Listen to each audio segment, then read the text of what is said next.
আজ আমি ইফতারে সাদা চানা মশলা চাট করেছি, তো সেটাই সবার কাছে শেয়ার করব। তো আসসালামু আলাইকুম, আপনারা সবাই কেমন আছেন?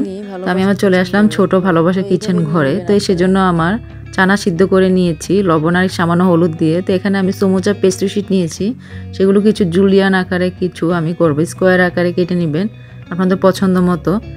বিভিন্ন ডিজাইনের হলে দেখতে খুব ভালো লাগে, তো সেজন্য আমি পছন্দ মতো আমি শেপ দিয়ে দিলাম। তো সেগুলো আমি এখন ফ্রাই করে নিব অয়েলে। এই রমজানে আমার আপলোডগুলো খুবই কম ছিল, কারণ রোজা রেখে এতটুকু সময় পাওয়া যায় না। রোজা রেখে ইফতার যা পাচ্ছি সেটাই শেয়ার করার চেষ্টা করছি। এগুলো এভাবে ফ্রাই করে উঠিয়ে নেবেন, বিভিন্ন ডিজাইনের হয়ে গেল।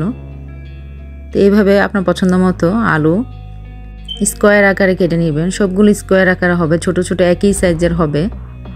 এখানে লাগবে রেড অনিয়ন, লাল পেঁয়াজটা খুবই স্ট্রং, সেটা ভালো লাগে। তো আপনাদের সাথে একটা ফ্লাওয়ারও শেয়ার করলাম আমি, গাজরের ফ্লাওয়ার। সেই জন্য আমার একটা ডাইস ছিল, সেটা দিয়ে আমি চটপট গাজরের ফ্লাওয়ার করে নিলাম। তো সবগুলো সবজি এভাবে স্কোয়ার আকারে কেটে নিলাম। তো সিদ্ধ বুটগুলো দিয়ে দিচ্ছি আমি, সামান্য হলুদ আর লবণ দিয়ে যেগুলো সিদ্ধ করেছিলাম। তো সেখানে দিয়ে দিচ্ছি আমি পেঁয়াজ।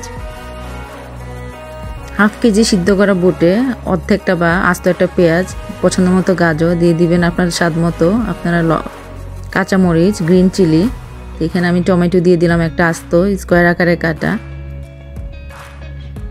আলুগুলো দিয়ে দিলাম।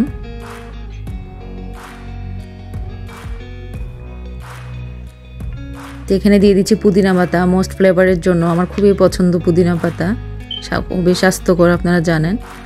এখানে দিয়ে দিলাম আবার ধনে পাতা, মাস্টার্ড অয়েল ছাড়াও বাঙালিয়ান যেন পূর্ণই হয় না।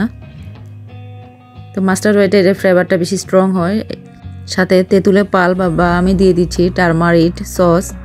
আমার কাছে টারমারিক সসটাই ছিল, সেটাই দিয়ে দিচ্ছি আমি।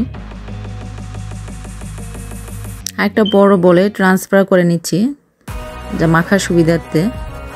এখানে আমি বিট লবণ দিয়ে দিব হাফ চা চামচ। এখানে শসা দিয়ে দিচ্ছি, স্কোয়ার আকারে কাটা শসা, একটা শসার অর্ধেকটা দিয়ে দিলাম। ধনে জিরা টালা, ফ্রাইড করা ধনে জিরা দিয়ে দিলাম লেমন জুস দিয়ে খুব ভালোভাবে হাতে মেখে নেবেন। হাতে না মাখলে মনে হয় যে চানা চাটের পরিপূর্ণতাই আসে না। এখানে আমি কিছু কর্নফ্লেক্স দিয়ে দিলাম, যদিও এটা অপশনাল। স্বাস্থ্যের কথা চিন্তা করে কর্নফ্লেক্সগুলো দিয়ে দিলাম। কেউ এখানে ঝুরি বাজাও দেয়, সেটাও দিতে পারেন। তো সেখানে ফ্রাইড করা আমি শিটগুলো দিয়ে দিলাম, সমুচা শিটগুলো দিয়ে দিচ্ছি। হালকা মেখেও নিতে পারেন, না মাখলেও সমস্যা নেই। এভাবে করে যখন খাবেন খুবই ক্রিস্পি হবে। প্রত্যেকটা বাইটিংয়ে যখন শিটগুলো কামড়ও পড়বে খুবই ভালো লাগবে। তো আমি ডেকোরেশন করে নিলাম আমার পছন্দ মতো। তো আপনারা সবাই ভালো থাকবেন।